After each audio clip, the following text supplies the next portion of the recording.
pass your math test? Yes, you can. Question number 1. See the following expression. So we have 3 different expressions here, and what they want is to know which expression are equivalent to 8x cubed y to the 6th power. Okay, so to solve this question, first of all, try to work on each expression. If we take 1, which is what? 2x y squared. Okay, everything raised to the 3rd power. We write it as 2x y squared multiplied by the same 2x y squared multiplied again by the same 2x y squared. Why? Because the 3 here, this 3 here is for the group. The group is what we have in the parenthesis. So we multiply the group by itself. We repeat this 3 times. That's the power 3 outside. So therefore, as the multiplication, we'll do the multiplication between numbers. Okay, let's highlight this. You multiply 2 by 2 by 2, that gives you 8. Now you multiply x by x, that gives you x to the 2nd power. Remember, so this x is like x1 power, x1 power, x1 power. So you multiply x by x, it gives you x to the 2nd power, which is x squared, which is like we add the 1 to 1. You multiply the x squared by the other x here, that gives you x to the 3rd power. So pretty much it's like we added the exponent when we multiply the same base. So x here is the base. After that, we do the same thing for y squared multiplied by y squared multiplied by y squared. That will give you y to the 6th power. So again, it's like we are adding 2 to 2 to 2. So you get 6. So far, the first one gives you 8x cubed y6. Now let's check the second expression. The second expression will have 2x as a group raised to the 3rd power y to the 6th power. So this is same as what? You take the group 2x, you multiply by itself, repeat it 3 times. Okay, and now we multiply by y to the 6th power. Now let's see what's going to happen. So you multiply 2 by 2 by 2, you get 8.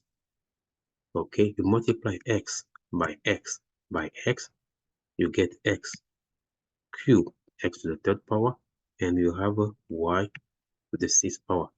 Okay, so same thing, this gives you 8x cube y 6. Okay, now the last one, as a group, they don't have a power outside. So we take a 2, we multiply by 4. Okay, we get what? 8. Let's put it on top of here. We get 8. After that, you take x squared, you multiply by x. X squared multiplied by x gives you x to the 3rd power. After that, y squared, we multiply by what? The 3rd power. So it's like we add the 2 to 3, we get 5. So this is not the same as 8x cubed y to the 6th power. So here, only 1 and the 2, okay, give you the correct answer. So here, the correct choice is A, expression 1 and the 2. Okay, the next question. This question is about a function. Because it's about a function, you have to know the definition here. So they say which relation is a function. So what they mean by function? So we see this record. So a relation is a function if each x value has only one y value. Another definition is that a function is a relation with no repeating x value. So let's take the first definition. So each x value has only one y value. So now let's take one by one. If you check the relation f, 3, which is x value, okay, has only 8, 5, 10, 6, 9, 9, 6, 6, and then 9, negative 2. So for f, is a function because the rule applies here correctly to F. But let's take for G. 3 to 8, so 5. Another 3 here, no good. No good. Why? Because what? We have a 3, which is X value. Okay, we have again 3, which is X value. So that means 3 is pointing to 8. The same 3 is pointing to 6. Or we have a 3 repeating. Yeah, so it's not a function. So in the table, what is repeating here? 5 is not a function. In the other table, what is repeating here? 6 is not a function. So only F, we don't see X repeating. So the correct choice is here, F.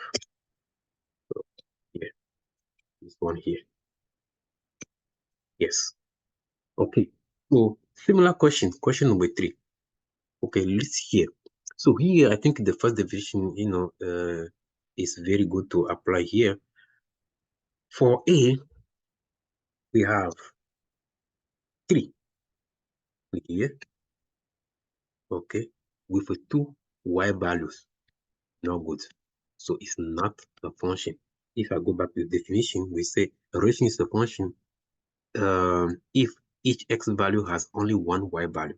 So here 3 has 2 y values. So understand that the first diagram, the first part here represent the x, which is the input. That's another way. And this one is the y values, which is the output. So input, output, input, okay, output or outcome. Okay. So if we check 3, which is x or input, has 2 outputs, which are 3 and 7. No good. Let's check B.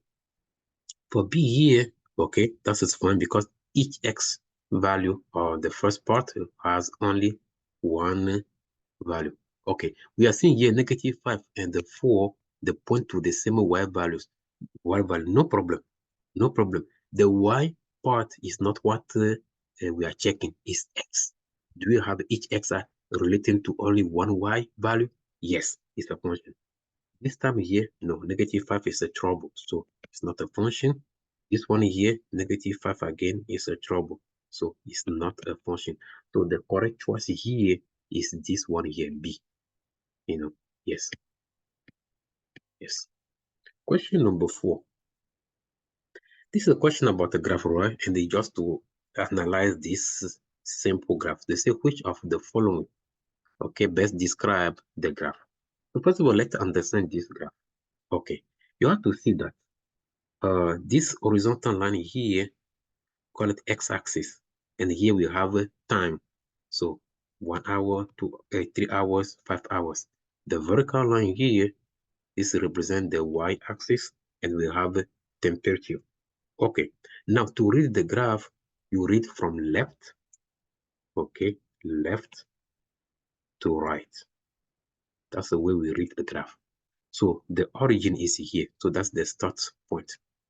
Okay, you will see that at 1 hour, okay, the temperature is somewhere here.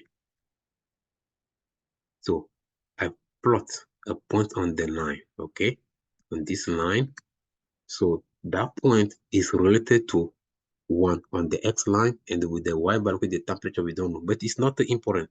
You'll see that at the 3, okay, if we want to find a point on the line, we have to be somewhere there, and then we can find, okay, its temperature on the y line. No problem. Okay, so for 5, yes, the point will be somewhere here. So what is happening from left to right? We are seeing that, okay, when we are plotting the point, we are going down.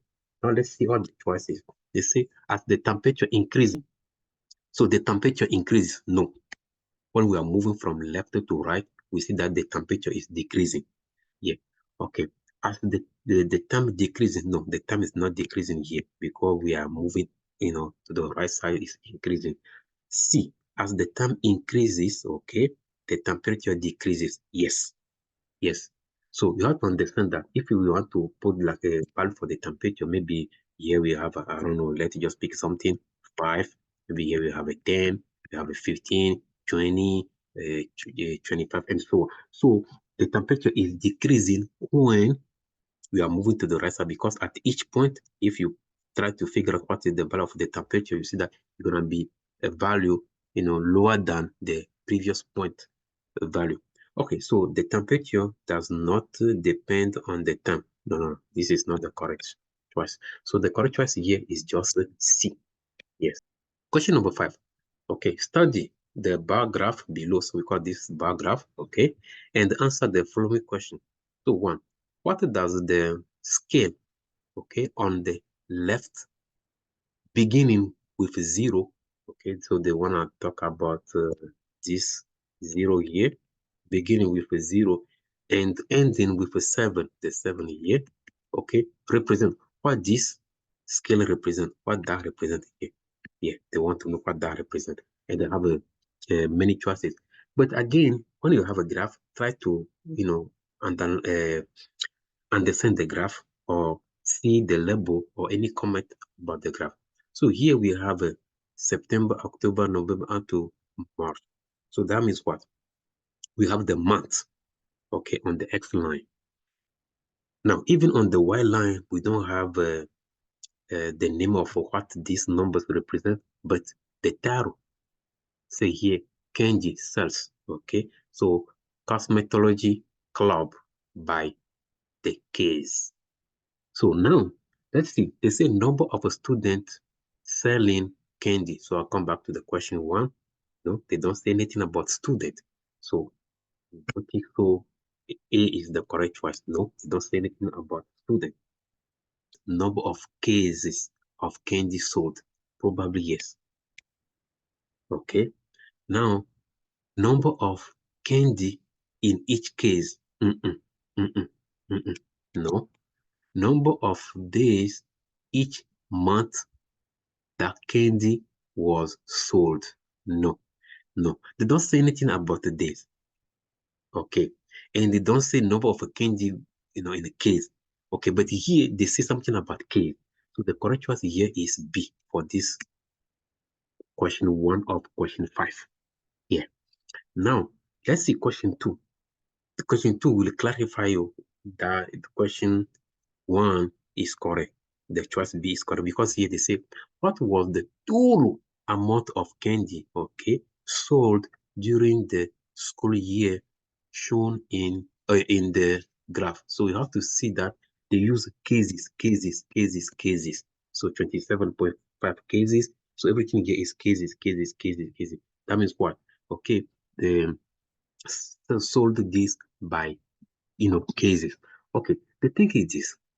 To know the total amount here, okay, by cases, you have to add, okay, the number of cases for each month. On September, we see that the graph goes up to 6.5, 5.5, 5.5. How I know? Okay, so this graph is between 5 and the 6. So we assume that this is 5.5. The other one here go up to 3. Okay, November is 2. The next one here is 6. The next one is 4. The next one is 5. The last one is 2. So you're gonna add all of this. So add, and if you add all of them, you should get 27, okay, 0.5, which is twice 8. Okay, understand that in GED or HiSET Math Test, you will see, question about graphs. Yes, so it's very important to understand how that was question about graph. So my next video, I'm trying to see if I can, prepare video based on different graphs, how to analyze graphs. So that's a moment, to subscribe if you are not yet one of my subscribers. Subscribe so you can have the next video about graphs. Okay, and also like the video, and you can share so other people can get these advantages too. Question number 6, evaluate f of -5 for f of x equals -x plus 2. You have to understand that when you have a thing like this, we read f of x. You have this, we read f of -5. So here, evaluate f of -5 means take f of x. So f of x is what? -x plus 2. And then replace. So we're going to replace this x by -5. Be careful. So to replace x by -5, you're going to have a negative. I use a parenthesis to avoid mistake. And the inside, I put -5. Okay, and now plus 2. Understand that this negative sign is from the function, which is this negative. Now, the x value itself is another negative, so we have a -5. So therefore, the two negatives here will change to positive. That's the way you solve the thing in math. So we say that negative multiplied by negative turn to positive. So +5 plus 2 give you what? +7. So the correct choice here is A. Question number 7. So they say so again we have f of x. That's the way we read it. F of x equal 2 to the x power. So this is exponent, right? So 2 to the x power. So which of the following is not true? It's not true. That's very important when you are solving math problem, because sometimes we think like they will say, oh, it's true. So it's not true. It's not true. So they want to say that, okay, from the 4 answers, 3 are true, but only 1 is not true. That's what we're going to figure out. So the first one here, when they say f of 0, that's the way we read it, f of 0 equals 1. That means what? Take 2 to the x power, but instead of x, replace that x by 0. So because of 0 in the parentheses, so you replace x by 0, sorry. So we replace x by 0. Now what is 2 to the 0 power? Is 1. Every time you have a number raised to 0 power, please, it's not a 0, it's 1. It can be any number you raise to a 0 power, or it can be a variable you raise to a 0 power, is 1. So the first choice is correct, but they say which is not a 2. So we not take A. So we're going to say that, okay, because A is correct, so A is not the correct choice, because the one which is not a 2. Now, f of 3 from here, that means what? We take a 2, we replace x by 3. So we are replacing x by what we have in the parentheses. Please, 2 to the third power is not 6. Don't think like a 2 to the third power is 2 multiplied by 3. No way. 2 to the third power means what? We take a 2, you multiply by 2, you multiply by 2. So 2 to the third power means you multiply 2 by 7, you repeat this 3 times. So that gives you 8. Yes. So f of 3 supposed to be 8. So here, it's not true that f of 3 is 6. So the correct choice is our B. F of 2 equals 4. So let's see that. F of 2 means you take a 2, you replace x by 2. So this x here, you replace by what we have in the parentheses, which is 2. And now this is, you take a 2, you multiply by itself, you repeat it 2 times. So that gives you 4. Okay, so f of 2 is 4, but it's not what we want. It's still not true. So because it's not what we want, we say, okay, not the correct choice. The last one, f of 1. So again, you take a 2, you replace x by 1. And the 2 to the 1 power is 2. So again, it's not what we want. What we want is the wrong answer. The wrong answer is B. That means for f of 3 is not true that is 6. Okay, so the correct choice here is B. Yeah, this is a little bit tricky, right? A little bit tricky. Okay, let's see question number 8. They say what value of x makes the function undefined? Okay, so keyword undefined. In math, they say undefined. That means this does not exist. So they say which value of x, okay, makes this function undefined. So let's check one by one from the 4 answers. They give you 3. So this is telling you that x is 3. So let's see what's going to happen if you replace x by 3. So in the radical, we're going to have 3 plus 3. And that gives you square root of 6. Square root of 6 exists. Yeah, square root of 6 exists. If you use the calculator, you can find square root of 6. But it's not what we want. We want to check if the thing is undefined. That means that's not easy. We cannot calculate. Okay. B. For B, we have here -3. So we're going to replace x by -3. So you're going to have a negative 3 plus 3. And negative 3 plus 3 is a 0, which is square root of a 0. Square root of a 0 also exists. That gives you 0. Yes, that is if you can find square root of a 0. This will not say that it's undefined or does not exist. Okay, for C, 4. So we're going to replace x by 4 in the radical. So we have a 4 plus 3. Square root of a 7 also exists. That will be decimal value. Okay, that will be 2 point something. But you have to understand that that exists. Okay, the last one, we're going to replace x by negative 4. You have a negative 4 plus 3. And that gives you square root of a negative 1. This does not exist. Okay, does not exist. Does not. In real numbers, we cannot find square root of a negative number. So it's undefined. If you check with a calculator, you see that calculator will say error. That means does not exist. So x equals negative 4 is not good for this function. So that makes the function undefined. Therefore, the correct choice is the next question. Question number 9. A single six-sided die is rolled. Okay, so we know that the die has a six side. Okay. Now they say, what is the probability? This is a probability question. That a number less than 4 is rolled. First of all, when they say a number less than 4 is rolled, that means what? So here, that means the roll, okay?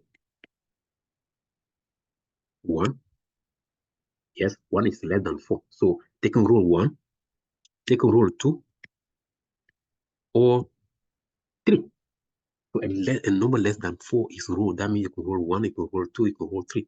They cannot roll 0 because there is no side, label 0. They cannot write a 4, roll 4 because they say less than 4. So it have to be smaller than 4. They cannot roll 5. They cannot roll 6 because what? They say less than 4. So the, outcomes we can have here are 1, 2, or 3. Okay, now from here, we want to know the probability to roll 1 or 2 or 3. Okay, you see how I'm reading 1 or 2 or 3. So in the probability when we are using or, you have to be what? Plus. Yeah. If we say and, okay, have to be multiplication. That will be another session. But let's see here. So the probability to roll 1 is 1 out of 6 because we have a 6 side and only one side has a number 1. Okay, so the chance to have that is 1 out of 6. The chance to have a 2 is again 1 out of 6. The chance to have a 3 is again 1 out of 6. So plus, plus. This gives you what? The denominator here, the common denominator is 6. We keep that 6. Okay, and we add the 1 to 1 to 1. So that gives you 3 out of 6. But do you see anything here as a 3 out of 6? No, that means what we need to reduce. So we're going to reduce 3 out of 6. To reduce here, we check what number goes into 3 and into 6. It's 3. So we divide the 3 by 3. You get 1. 6 by 3. You get 2. So the answer is 1 over 2. And the correct choice here is D. Okay, let's continue. Question number 10. Question number 10, they say if the temperature at 8 a.m., okay, was 22 degrees Fahrenheit, and at the 4 p.m., this temperature now is what? -2. They say what was the average temperature decrease per hour during the period? Temperature per hour. Average temperature per hour. Just this per means over. So it's like a divided by hour. Okay, first of all, we want to know from 8 a.m. to 4 a.m., okay, how many hours we have. So you have to understand from 8 a.m. to 4 a.m., you have 8 hours if you count. Yeah. So 8, 9, 10, okay, 11, 12, up to 4 p.m., you have 8 hours. Now, if you have a 22, from 22 degrees, okay, to -2 degrees, how many degrees you have here? So that gives you 24 degrees. You have to understand that the thing is decreasing. So you have a 22, you're going to have a 21, you're going to have a 20, you're going to have a 19, you're going to have a 18, you're gonna have a 17, you're gonna have a 0. Okay, after 0, you have a -1, you have a -2. So if you count, that decreases, 24 times. So that's why you have this here, 24. Okay, but this is not yet the answer to the question. The answer to the question is to find what? The average. So that average means, because they say temperature, so the temperature will be on top. Okay, so 24 divided by 8, and that gives you what? 3. So the correct choice here is B. The average of a temperature, okay, decrease. So the temperature decrease here by 24, okay, per hour. So how many hours we have here? 8 hours. So that give you number. Okay, question number 11. This is a geometry. So I would also understand that this time, yes, you will see geometry questions, coming a lot. Okay, so it's very important to, focus on geometry questions, especially when it's a shape. So again, feel free, to subscribe if you are not yet one of my subscribers. Thank you so much, for liking this video and the sharing.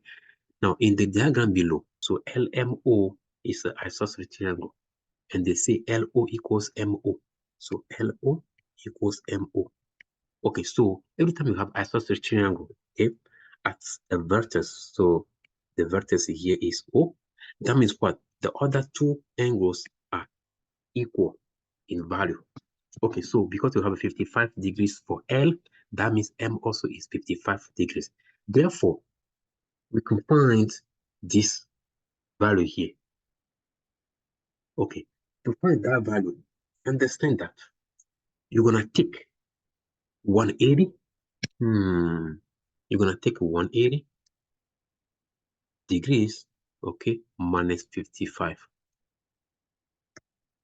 Why we do that?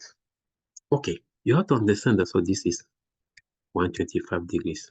You have to understand that when you have a straight line, which is the case here, let's highlight this straight line here, okay, has 180 degrees. So if I have a straight line like this, which is 180 degrees, right? And now I divide in two angles, and the one side is 55. So that means what? The other side, if I call it x, so the other side added to 55 will be 180. Or to find that other side, which is x, I will do 180 minus the side, the angle I know. That's why we have 180 minus 55, and then we get to 125. So what I have here is 125 degrees. Okay, now look what's gonna happen. So to find angle N, which is, the question here, okay, you have to understand that angle N plus 28 degrees, which is angle O, plus 125 degrees, okay, which is angle M on this side, okay. In total, that gives you 180. I said that before. If you add the angles in a triangle, okay, the value give you 180. So we added the three angles, we're gonna get 180. So that means what? If I call that angle NX, okay, plus, now can you add 28 to 125? Of course, that give me what? 153. Okay, if the calculation is good, perfect. 153. So this is equal to 180. So degrees, yes. So to find the missing angle, the value of x here, I will do, okay, 180 degrees minus 153. So it's like I'm subtracting 153 on both sides. Okay, and if we do that calculation, you get 27 degrees. So the correct answer here is A. Let's continue. Question 12.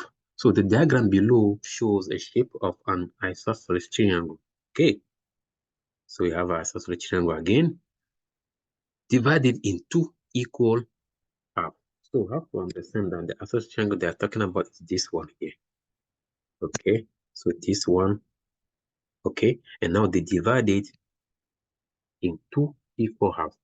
Now they say the equal side for here is we have 13, 13, okay? Each measure 13. Now the altitude is the one we have in the middle here. That's this line segment. And that's another key information you have to understand. Okay, so this altitude is x plus 7. So that altitude is telling you that you have a right angle here. You have a right angle also here. Yes. Okay, now we continue. And the base is 2x. So the base is this side here, 2x. You know. And they say, what is the length of the base? Okay. There are different methods to solve this problem, but let's take, the simplest, I will say the easiest way. Okay, that easiest way means what? Because here we have 4 answers, that means what? One of the answer will be the correct answer. So we will check one by one. But before we check one by one, remember this Pythagorean theorem. Okay, so let's take one of the half triangle. So I could take this one here, the one the highlight. Okay, the shade. Okay, so if I take this triangle here, okay, we call 13 the hypotenuse. Remember again, this is a right angle here because they say altitude. That's the keyword. So even they don't put it, but it's a right angle there.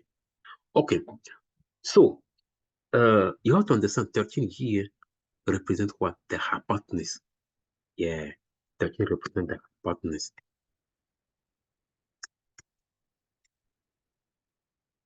And that 13 is the longest side.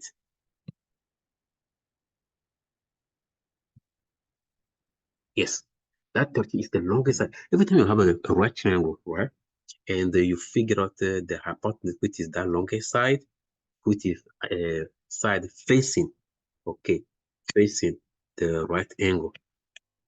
Okay, know that the other 2 sides, we call it here leg, okay, if you check each one, that value will not be greater than the hypotenuse value. No. So what I mean here that if you know x value, you replace x by its value and you do x plus 7, this should be something, okay, which is smaller than 13. Same thing on this side. Understand that this value here is x. Why? Because the entire base is 2x. So if we divide this in 2 parts, that means each side is x. So this is x here, the other is also x. So what we will do here, you're going to take the thing one by one. But let's take the biggest one, which is 24. But 24 here is the base. Based on the question, 24 is the base, which is 2x. So if 2x is 24, that means I can divide this by 2 to find what the value of x. And the value of x here will be 12. So I assume that my answer, the correct choice here is D. I take the largest value here first. Why? Because I want to figure out what is the value of x. And after that, I replace in the expression. So using D, which is 24, which is 2x, that means x is 12. Now let's see what's going to happen. If you assume that x is 12, right? X is 12. Let's see what's going to happen. To replace x here by 12. So you have a 12 plus 7, that gives you 19. 19 is more than 13. So it's not correct. That the hypotenuse, which is 13, we're going to have another side which is more than 13. No. So D cannot be the correct choice. Okay. Now, let's take 12, which is B. B also going to be out. Let's explain to you. So if you take a B, which is 12, so that 2x is 12. Again, the base here is 2x. And we want to find the base. And they give you 4 answers. So we assume that the base is 12. And that we're going to figure out what is x. Divide both sides by 2. Okay, so I'm going to get x equals 6. If x equals 6, okay, let's see what's going to happen. Replace x by 6. Okay, so you replace x by 6 here, you're going to have a 6 plus 7, that gives you 13. Also not good, because In a right triangle, okay, the hypotenuse is the highest or the largest or the longest side. So any other side cannot be equal to that side or more than that side. So we cannot have a 13 here and again 13 for another side. No good. So B also out. So now we are between 5 and 10. The correct choice here is 5, which is C. Okay.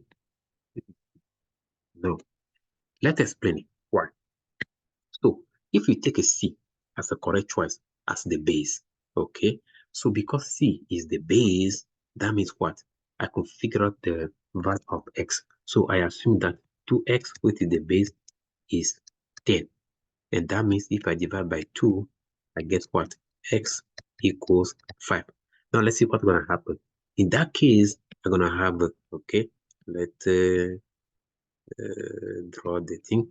I'm going to have 5. Yeah, what I'm doing. Okay, yeah, that's good. I have a 5 plus 7, right? 5 plus 7 because I'm replacing X by 5. Like erase this because that confuses me. Okay, so I take it out.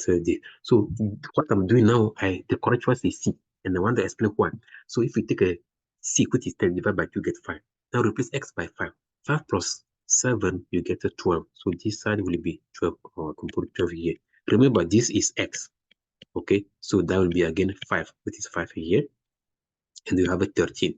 Now let's check with the Pythagorean theorem. The Pythagorean theorem gives what? A squared plus B squared equals C squared. Your C is the hypotenuse, okay? That will never change, which is 13. So 13 squared. Now A squared, B squared, doesn't matter which one you use for A or B. So that means if you take a 12 squared, okay, plus 5 squared, can we say that this is equal to 13 squared? Let's check. 12 squared is 144, which is 12 multiplied by 12. 5 squared is 25, which is 5 multiplied by 5. Okay, 13 squared is 169, which is 13 multiplied by 13. So 144 plus 25 is 169. So the correct choice is C. Okay, now if you check with A, that will not work because you're going to divide 5 by 2, they'll give you 2.5, and this will be X by 2, and you do that, okay, that will not work. So what I did here, if you understand the concept, you can solve it in 2 minutes. 2 minutes, if it's a lot, it's like 1 minute. You can solve it in 1 minute. There is another method which will involve expression, but I don't want to use that here because, that can confuse people or make it longer. But I can do this in another video, so we can see that. Yeah, question 13, simplify. Order of operation. Order of operation. So order, okay, of operations. And we call this PEMDAS. P as a parenthesis, E exponent, M multiplication, D division, A addition, and the S subtraction. So using order of operation, we're going to compute here what we have in the parenthesis, P parenthesis. Therefore, take a 2. You see what? You can pause this video. That's very important. Yeah, when you are watching here, pause the video sometimes and try to challenge yourself.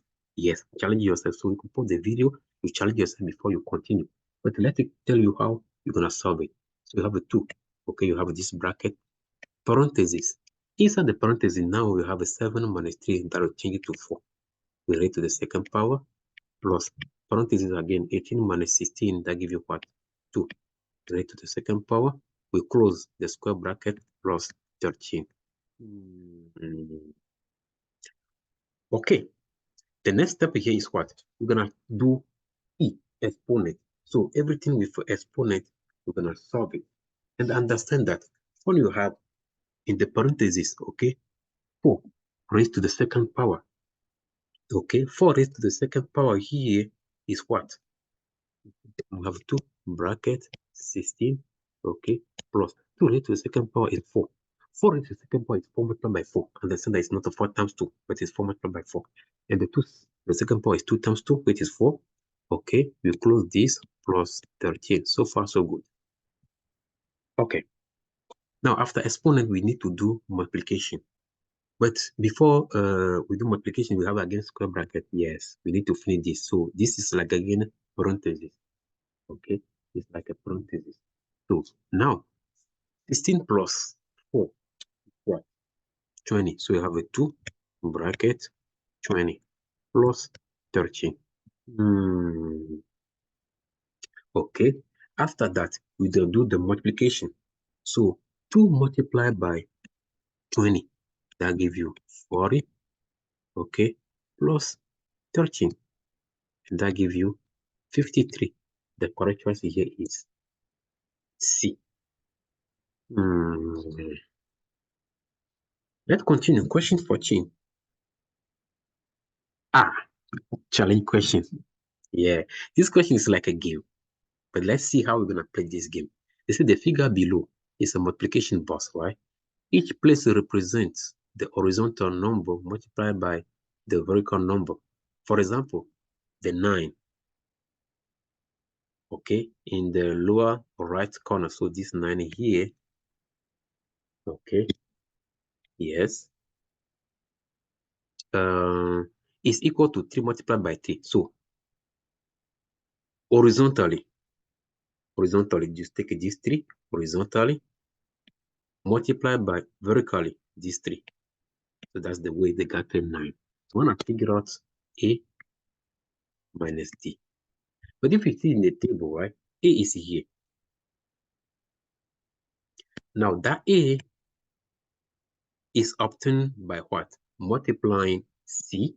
So horizontally, we multiply C by Y. So I can replace A by C multiplied by Y minus D. D is here. So horizontally, you have a 3 multiplied by vertically, you have Y. Okay, so that means what? I can replace D by 3Y. So I want to do CY minus 3Y. Okay, there's nothing there as A, B, C, D. So that means we need to continue. But can we figure out C? Of course, we can figure out C. Because if you check properly, right? If you check properly, here, multiply by 5. So horizontally C, multiply vertically 5, you get what? 20. C multiplied by 5 is 20. So if I take a C, I multiply this by 5, I get a 20. So how can we figure out C? Do you know any number multiplied by 5 give you 20? Yes. C has to be 4 because 4 multiplied by 5 is 20. Another way to figure out this 4 is to take a 20, we divide by 5, so you get a 4. So C is 4. So that means what? I can replace this C by 4. I have a 4Y minus 3Y. So what is 4Y minus 3Y? That gives you 1Y. But 1Y, understand that 1Y is same as Y. The correct answer here is D. Simple. Yeah. Okay. Question 15. Wow. Write the phrase as a variable expression. So use X to represent a number. So in the sentence, they say a number. So we're going to use X to represent that number. So the quotient of 4 and a number added to negative 23. The quotient, this is keyword. The quotient in math, when they say quotient, that means what? A division. So something divided by something. So the quotient of a 4. So something divided by something, right? So this is the division bar. So something divided by something. What comes first will be in the numerator with on the top. So they say 4. So 4 will be on top. Always in order. What comes first is in the numerator of the quotient. And what comes next is in the denominator. So in the denominator, I'm going to have a number, but they say to use X for a number. So I have this. It's not done yet. They say this quotient is added to negative 23. That means what? We have a negative 23. And now 4 over X is added to it. So it's like a backward added to it. But someone could write a 4 over X plus negative 23. Okay, which is same as what we have here, because the thing will be 4 over X minus 23, which is same as negative 23 plus 4 over X. So the correct choice here is A. Yes. Question 16. Parent. The diagrams below represent the first three terms of a sequence. Okay. Assuming the parent. Okay. You see, math is also a parent. Okay. And some questions in math, okay, you don't need to know any kind of a math formula or whatever. You could just use your imagination, which is the case here. So let's continue. Assume the parent continue, okay, which formula determine the number of shaded squares in the term. So first of all, let's see what are the squares for each term. For term number one, if you count all the shaded, okay, squares, the small squares, you're gonna have a 12. Okay. For term number two, you count, you have a 16. And the last one, you have a 20. Okay. Now here we have a four different formulas, and we want to know which one, okay, fit with this sequence. Okay, so if you check, you analyze these three uh, diagrams, you'll see that if the parent continue, okay, you're gonna have 24 for the next term. So term 4, okay, term 4 will be 24 because it's like they're adding 4, 4, 4, 4, 4 to the thing. Okay, so we want to know which one, okay, fit with this diagram. So on the four formulas, the first one they say 4n, 4n plus 12. So let's see here, term 1. Understand that n represents the number of term. N represents the number of term. Okay, so you have to understand that that n is 1 for term 1. So term 1, n is 1. N is 1, n is 2, n is 3. Yeah, that's another thing you have to understand before you solve this question. So because n is 1, 2, and 3, what we do here is to check. So if n is 1, I assume that A is the correct choice. So I don't know yet, but I want to check. So if you take n as a 1, so you're going to have 4 multiplied by 1 plus 12. That gives you what? 16. So the correct choice is not A because I try with the first term that far. You don't need to check for the other one because you have to work for every term. So because that first for the first one, so don't waste your time to continue. Now let's take a B. B, we have 4n plus 8. So if n is 1 for the first term, I'm going to have 4 multiplied by 1 plus 8. 4 multiplied by 1 is 4. 4 plus 8 is 12. That works. But please don't just stop there. Check for the next one to make sure. Okay, if n is 2, we're going to have a 4 multiplied by 2, okay, plus 8. I'm replacing n by 2 and the compute. Okay, look at the calculation. 4 multiplied by 2 is 8, and the a plus 8 is 16. Also, that works, okay? But wait, we check the third one to make sure. The third one, okay, taking again 4n plus 8. If I replace n by 3, because I'm checking for the third one, okay, plus 8, I will do 4 times 3, which is 12, and 12 plus 8 is 20. Wow. Okay, if we check by 4, 4 times 4 is 16, 16 plus 8 is 24. Perfect. So that was for B. So that means here, B is the correct choice. But you'll see that if you check for C, that will not work because first of all, for C, you replace n by 1, you have 4 times 1, which is 4, 4 plus 4 is 8. Doesn't work. You check for D. D, n is 1, 4 multiplied by 1 is 4, 4 plus 2 is 6. Doesn't work. So the correct choice here is B for question number 15.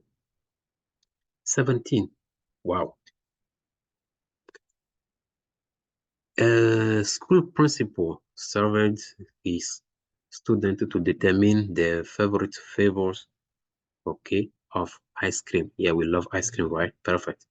So the results are shown on in the table below. So of the student who preferred chocolate, this is a key information. Okay, approximately what percentage were senior? Pause again the video, challenge yourself, is very important. So this question, maybe that was complicated, but it's simple, simple. Question about the graphs, table, charts, question like that looks complicated, but tell you that it's simple to solve because everything is already there. So here, because they say of the student who preferred chocolate, that means what? We're gonna focus on chocolate column. Because they say student prefer chocolate, we have a genius, we have a seniors, so we focus on that. Okay, and we need to find the total. What is 42 plus 67? That's what we need to check in here. That gives you 109. Okay, 109. Okay, now we have a 109 students prefer chocolate, but the question is this: the percentage of people who were seniors prefer chocolate and they are seniors. But how many seniors we have in this table? 67. Okay, so to find this percentage, what we need to do is take what? The number of seniors here, 67. You divided that by 109 and you multiply this by 100. Okay, if you do that calculation, so 67 divided by 109, that gives you decimal values. You multiply by 100, that gives you 61, okay, 0.46, and so on. But the thing is this, if you see all the four choices, we have a 1 digit after the decimal. So round up, you're gonna get this as 61.5 because after 4 here we have a 6. So 5, 6, 7, 8, 9, we round up. That's why it's 61.5. So the correct answer is, like I said it before, I will prepare, another video where we will just focus on chart, graphs, diagrams. Okay, but this because these are also, important to know before you take your math test. Question 18. This is not a multiple choice, but you have to solve it. Yes. Let's see how we're going to solve this. We have a fraction, right? This is equation involve a fraction. People don't like equation with a fraction, but let's tell you this.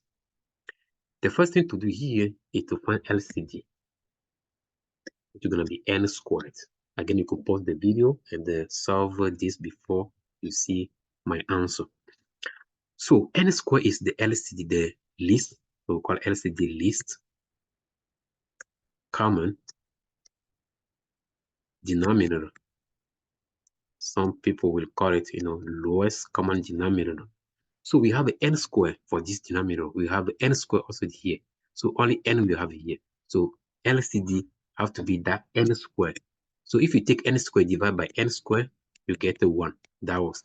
You take n square, you divide it by this n, that give n. That was. You take n square, you divide again by the other n square, is 1. That was. So your LCD, if you divide by each denominator, okay, you should get something which is not a decimal or fraction. Perfect.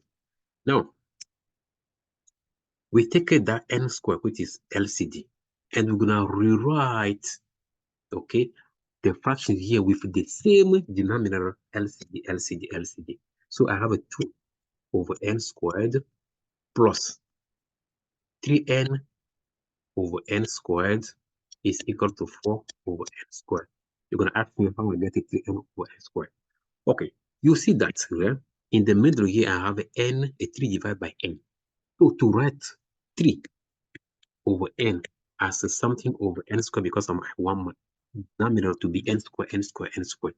So the thing is this, what we can multiply by this n to get the n squared, okay, is n. N multiplied by n give you n squared. Therefore, you multiply 3 also by n to get the 3n. And if you see 3n divided by n squared, if you try to simplify, that goes back to 3 over n. Okay, so now we have the denominator n squared for all the 3 fractions. After that, what you need to do, just forget about the n squared, and they take a 2 plus 3n is equal to 4. So that's the way you clear the fraction. So it's like we multiply everything here by n squared. So that will cancel the denominator.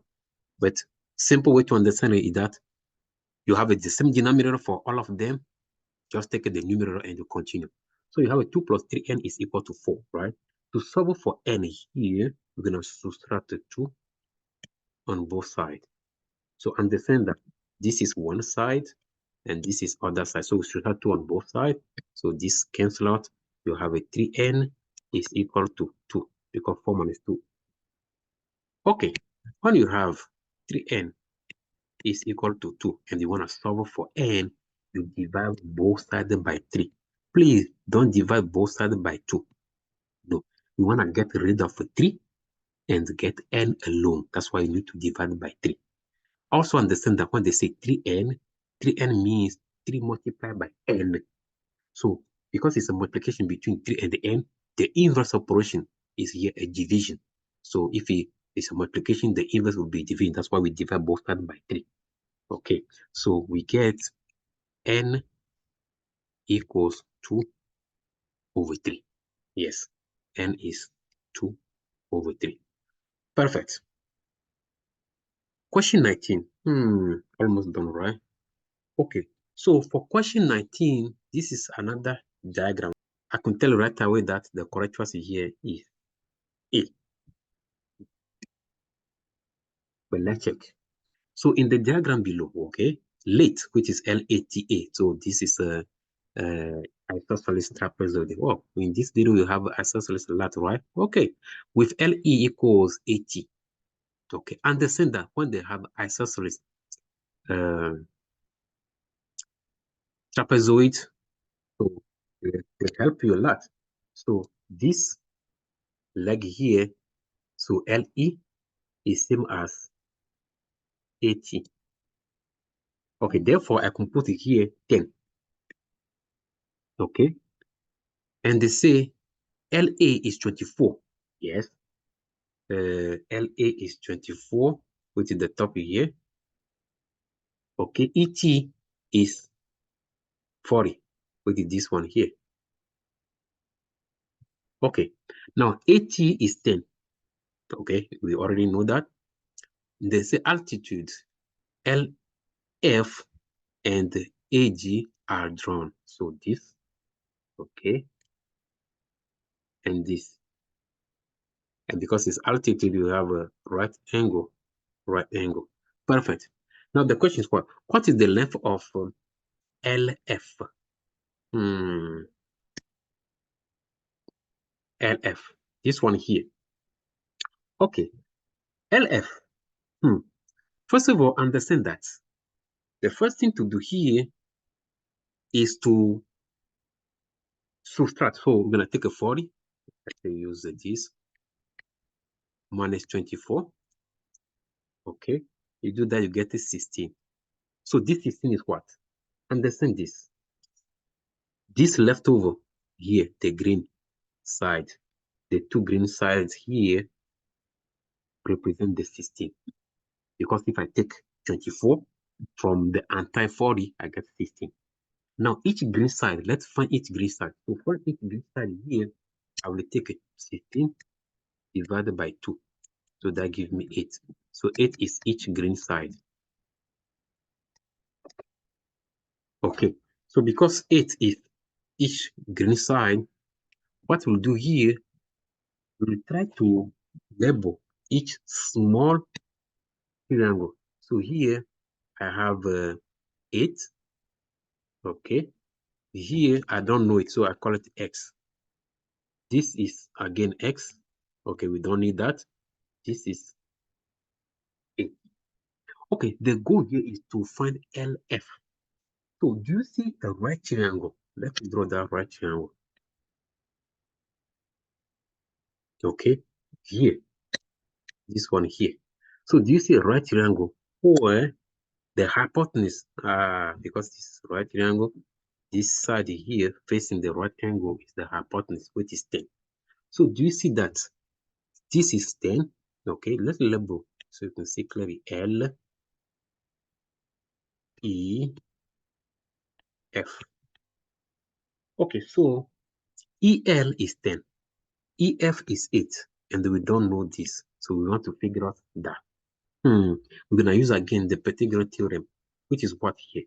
If you take x squared, so one side squared plus the other leg 8 squared, this should be 10 squared. Yeah. So remember, the formula itself is a squared plus b squared equals c squared. Okay, now let's see what's going to happen. So x squared plus, what is 8 squared? 8 squared is not 16, it's 64. Because it has to be 8 multiplied by 8. Is equal to 10 squared is not 20, but it's 100. Because it had to be 10 multiplied by 10. So x squared is 64. X squared plus 64 equals 100. Therefore, I have to solve for x squared first. So I'm going to subtract 64 on both sides. Do you see that we have x squared is equal to 36? Because this will cancel out. 100 minus 64 is 36. So x squared is 36.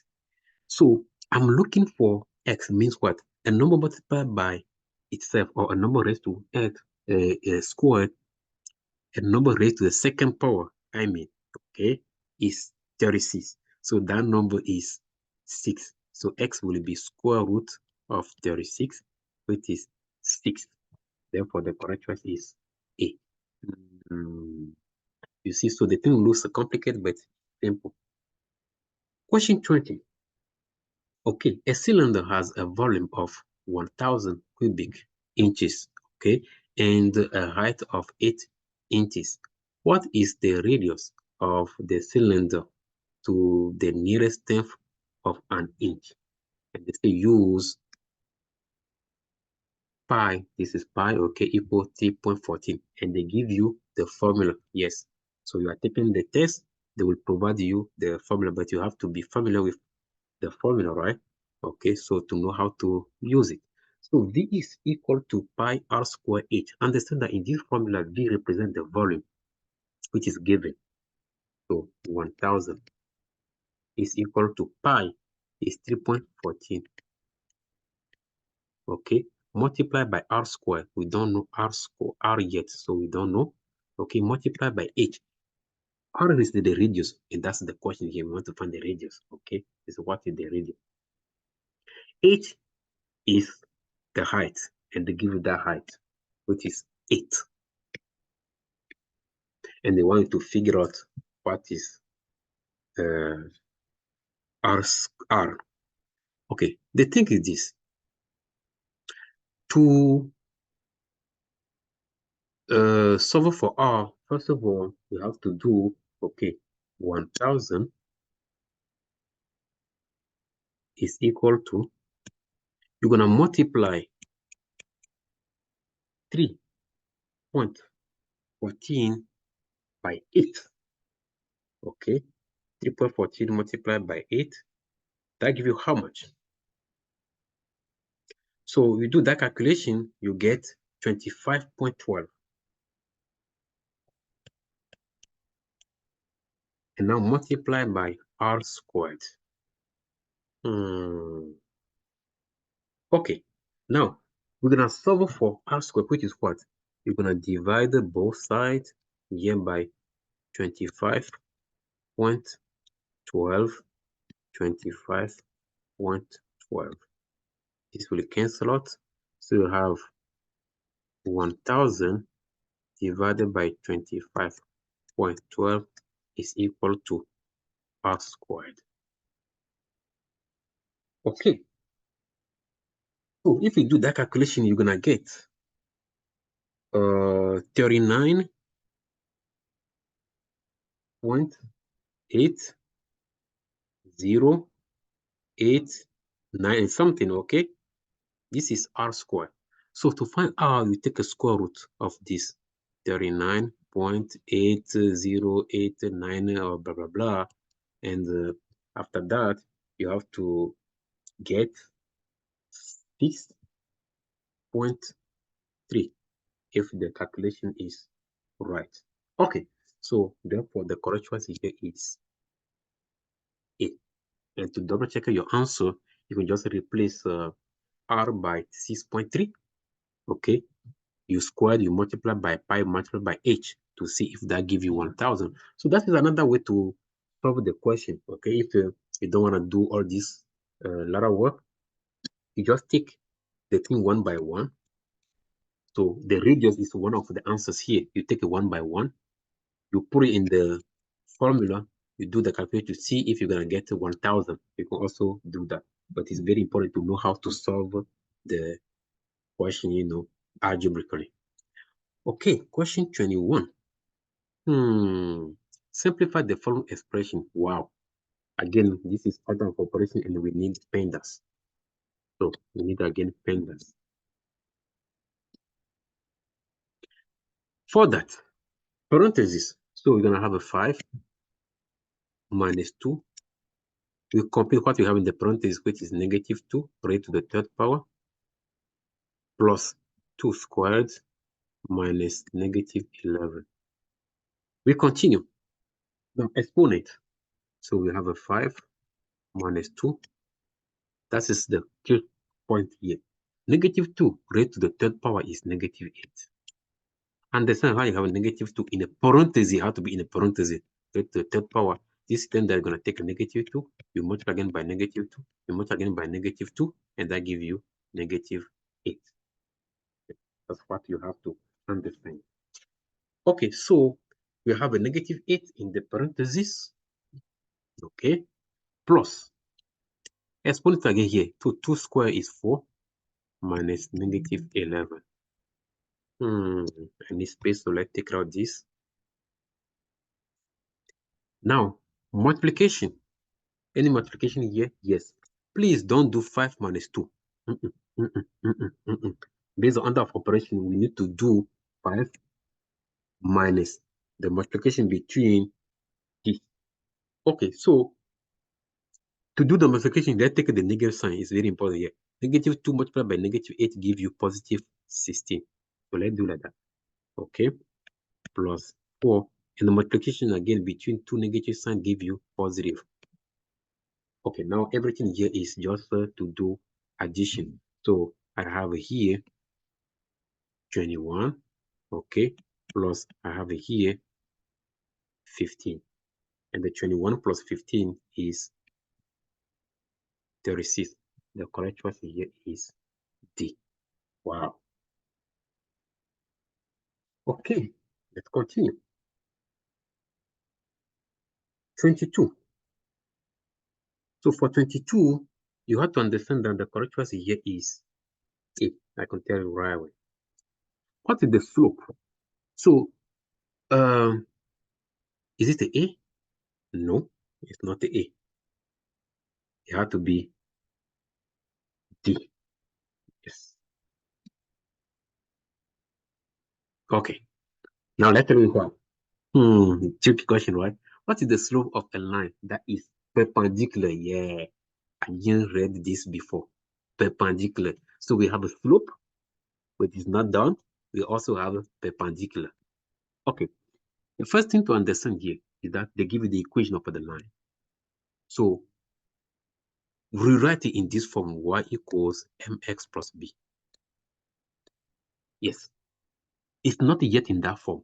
So you need to rewrite it in that in the y equals mx plus b form, and therefore m will be your slope. So with that form, what we'll do here is that we're gonna take 2x minus 7y is equal to negative 37, right? Okay, we're gonna subtract 2x on both sides. Because I want to accelerate the y, like I have it here, y. So therefore, I need to get rid of the 2x. So opposite operation, right? So positive 2x, now I subtracted 2x. So this gone. So negative 7y is equal to negative 2x minus 37. Understand that I want the form something x plus something. Because I need something x, that's what I wrote. The negative 2x before the negative 37. Okay, this time I will divide by negative 7, negative 7, negative 7. So I have a y is equal to 2 over 7x plus 37 over 7. Understand that I divide here by negative 7 because I want to get y alone. I want to get rid of the negative 7, this negative 7. So we divide both sides by negative 7. And negative 7 divided by negative 7 cancel out. Now, negative 2 divided by negative 7 turn to positive 2 over 7 because negative divided by negative is positive. Okay, so the slope is this one, but it's not done yet. The slope is 2 over 7. Yes, the slope for the given line is 2 over 7, but they say we need the slope of a line that is perpendicular. So the key for perpendicular is what? Negative reciprocal. Negative reciprocal. Negative reciprocal. When they say parallel, it's going to be the same slope. If this question, they say parallel, okay, the answer will be A. But because they say negative reciprocal, that means what? You take the slope from the given line, okay, equation, 2 over 7. And you're going to flip it. That's the reciprocal. You're going to flip it. So instead of a 2 over 7, you're going to have a 7 over 2. Okay? You flip it and you change the sign. That's the negative. So this is 7 over 2, which is positive. So it needs to be negative 7 over 2. So that negative means change the sign. That means what? In case the given slope, in case the given slope is negative, so the negative reciprocal will change that negative to positive. But here, the given slope is positive. So the negative reciprocal change it to negative. The correct choice is D. Okay. Question 23. Simplify the expression. So radical. Yes, that's another thing you have to pay attention to. Radical. You want to simplify this radical. To simplify radical, you have to understand perfect squares.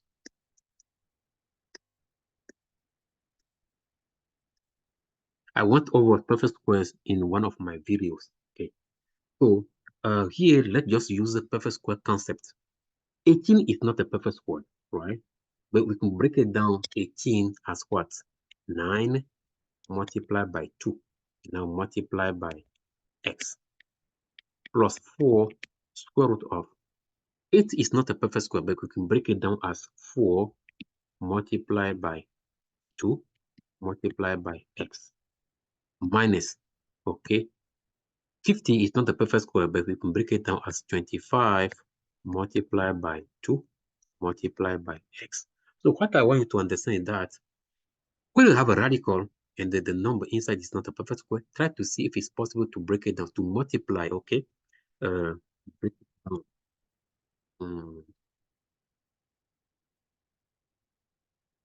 So you can find two numbers you multiply, that give you that number inside the radical, but from the two numbers, one is a perfect square. And perfect square here means what? A number multiplied by itself. So 9 came from 3 multiplied by 3. 4 came from 2 multiplied by 2. 25 came from 5 multiplied by 5. Okay. So because we have a perfect square now inside the radical, we're going to take the square root of that perfect square. So the square root of a 9 give you regular 3. And that 3, we're going to have it outside without. So let me make a difference between this. Without the radical. So what left inside the radical now is just 2x. Understand that because you have a, let me make sure you understand the concept. Because we have a radical 9 multiplied by 2 multiplied by x, this is like a square root of a 9 multiplied by square root of a 2x. And the square root of a 9 give you what? Regular 3. And now you multiply by the square root of 2x. The reason I have 3 square root of 2x there. So regular 3, because we don't need any more the radical on this. It's just going to be 3 alone because this is a 9 is a perfect square. So when you get the answer, you don't use again a radical for that answer. Okay, let's continue. So the next one, going to have a 4. Okay, we have a 4 multiplied by 2 multiplied by square root of a 2x. Understand that where I get the 2 from, this 4 here inside the radical, 4 is the perfect square, so the square root of 4 is 2. Minus 5 square root of a 2x. Where I get the 5 from, 25 here, the square root of a 25 is 5 because 25 is a perfect square. Now let's see what's going to happen. So I will write here, I have a 3 square root of a 2x plus 8 square root of 2x. How I get 8? I do 4 multiplied by 2. Okay. Minus 5 square root of 2x. So we have a common factor here, square root of 2x, square root of 2x. I have a square root of 2x 3 times. I have a square root of 2x 8 times. In total, I have a square root of 2x 11 times. And now I take away square root of 2x 5 times. So that means what? You're going to have a square root of 2x 6 times left. So when you have 11 square root of 2x minus 5 square root of 2x, you do 11 minus 5. That gives you 6, and you keep that square root of 2x. That's the way you understand it. It's like I have 11 bananas minus 5 bananas. That gives me 6 bananas. Or I have 11 apples minus 5 apples. That gives me 6 apples. So, like terms. That's the way you understand it. Question 24. Oh, sorry. The correct choice here is what? B. Question 24. Given the function f of x equals x squared plus x, find x when f of x equals 6. Okay, so f of x equals 6, that means what? We want to find x such that if you replace x by that number and you compute, you're going to get the 6. Remember that f of x is x squared plus 6, x squared plus x. And they want to find x such that what we have here is equal to 6. That's a way to rewrite the question. So we have x squared plus x equals 6, and then we need to solve for x. I will solve this question using 2 different methods. Okay, the first method is by check. I will check one by one to see which one will be the correct choice. And the second method is how we need to solve this algebraically. So the first method is that, okay, you don't know how to solve it, so you check the answer one by one. Okay, so for that first method, which is to check one by one, I assume that my answer is what? A. So if your answer is A, that means what? You will check if 2 works or if 3 works.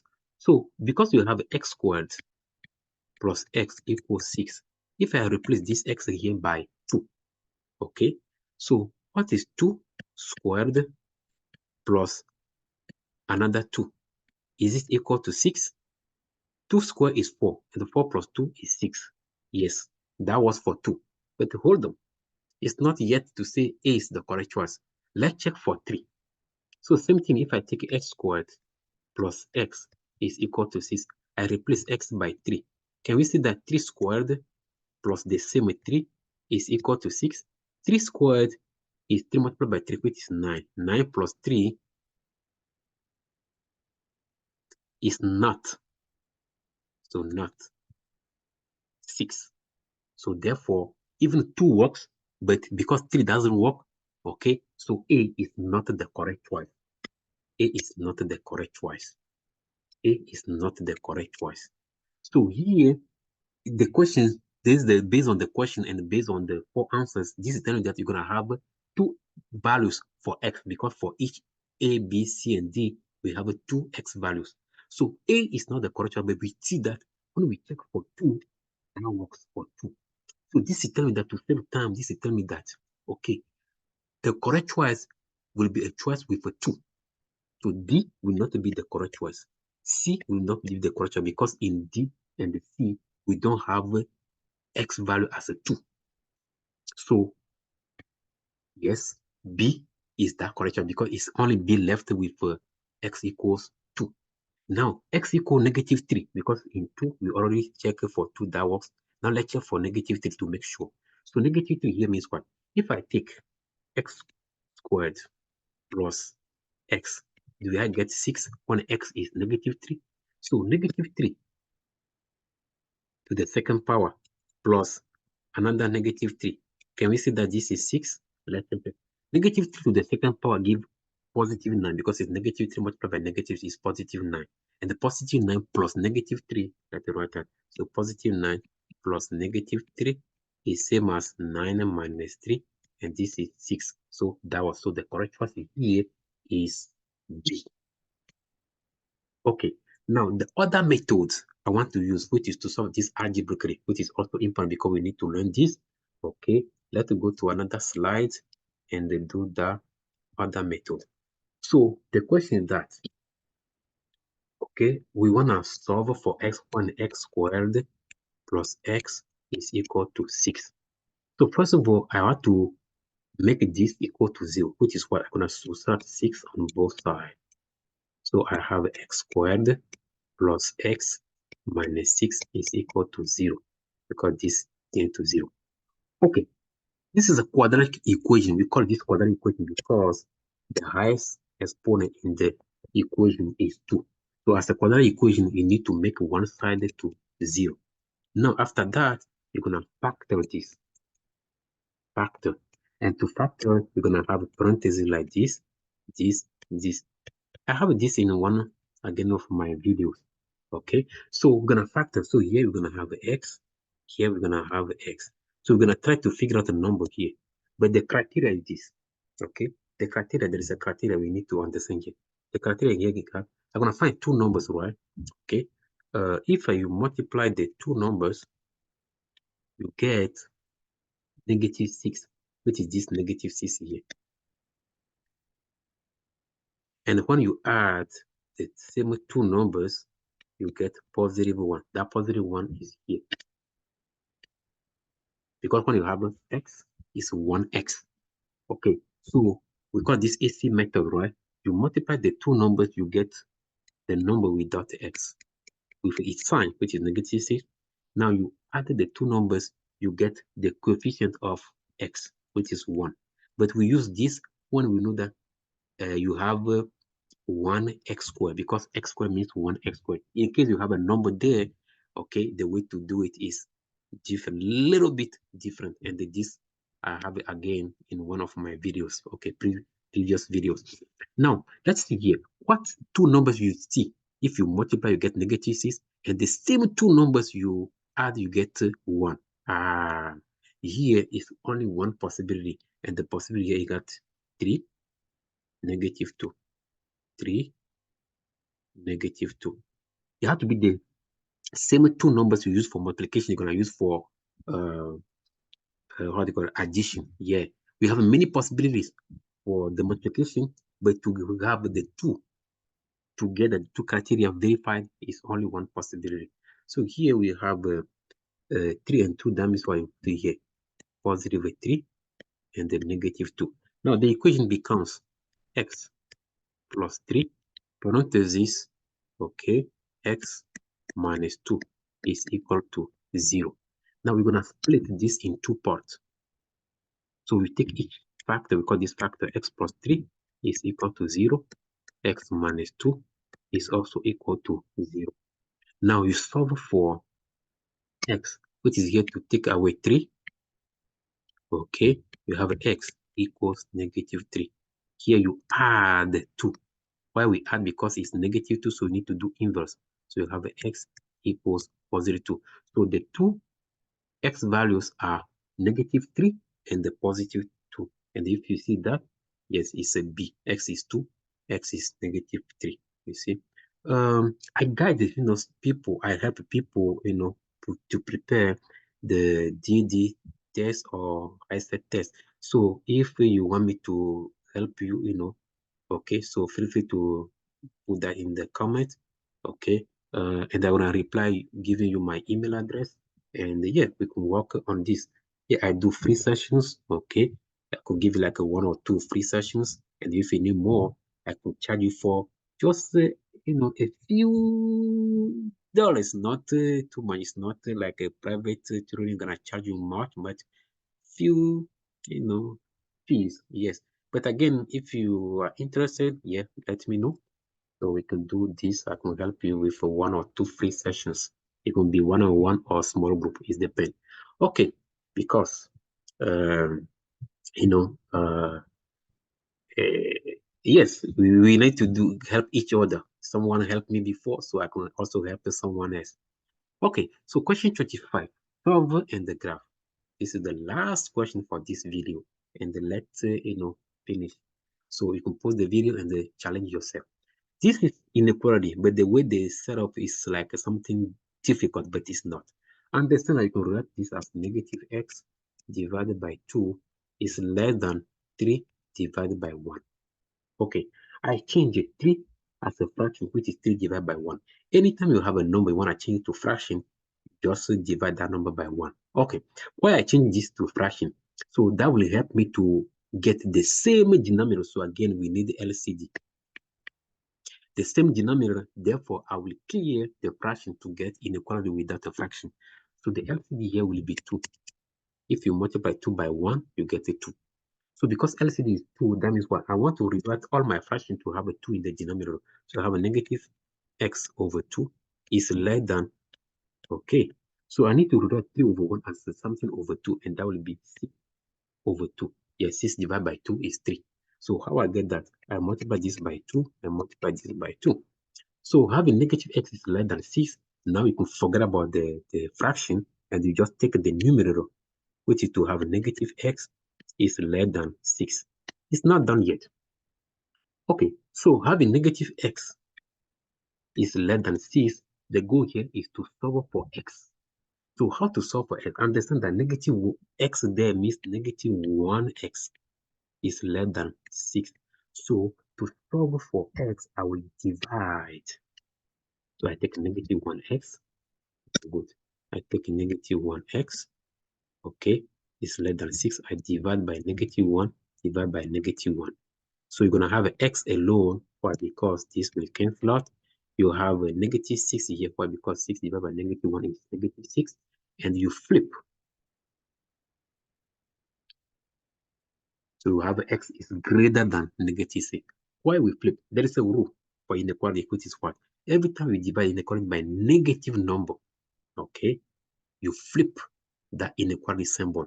Or every time you multiply inequality by a negative number, you flip the inequality symbol. So we do that when we multiply or divide by negative number. Now to graph this, okay, let's assume that I have a 0 here. 1, 2, 3. Okay, negative 1, negative 2, negative 3, negative 4, negative 5, negative 6, negative 7, and so on. So what's going to happen is this. You go to negative 6 and you make open circle there.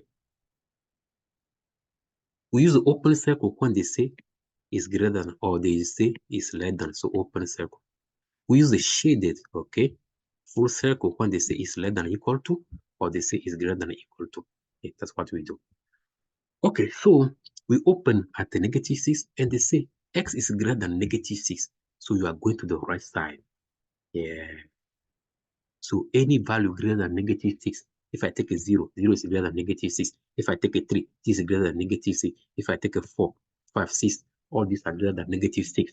So any positive value is greater than negative 6. The reason will go to this side. Okay. So thank you so much, for this. Understand that practice makes perfect. Again, feel free, to leave any comment. You need, people to guide you. I'm one of those people, so I could guide you to prepare your test, your exam. Okay, and I do free sessions, 1 or 2 free sessions. Thank you so much, and yeah, see you in my next video. Remember, okay, to like, to subscribe, to share, so other people could also get benefit of it. Bye bye.